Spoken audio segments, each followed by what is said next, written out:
जब से ये छुटकी हुई है ना मेरी छुटकी डूबू बेबी, मैं इतना खुश हूँ ना।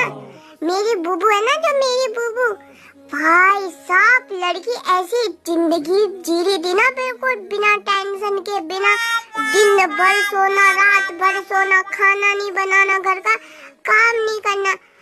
जब से ये हुई है तब से बुबू की रेल बना के रखी है इसने। सुबह सुबह उठ जाती है, सोने नहीं देती बुबू को, रात के 1-1 2-2 बजे तक उठी रहती है। जैसे बुबू का उठने का टाइम आया, इस लड़की को इतनी भयंकर नींद आ जाती है ना। मेरी डूबू कितनी नॉटी है ये, और अपने एक आंसू से ना बुबू से सारे काम करा लेती है ये। यही है मेरी असली दोस्त, मेरी जान। सुन लिया डूडू, मैंने सब सुन लिया। तुम भी ऐसी हो मतलबी।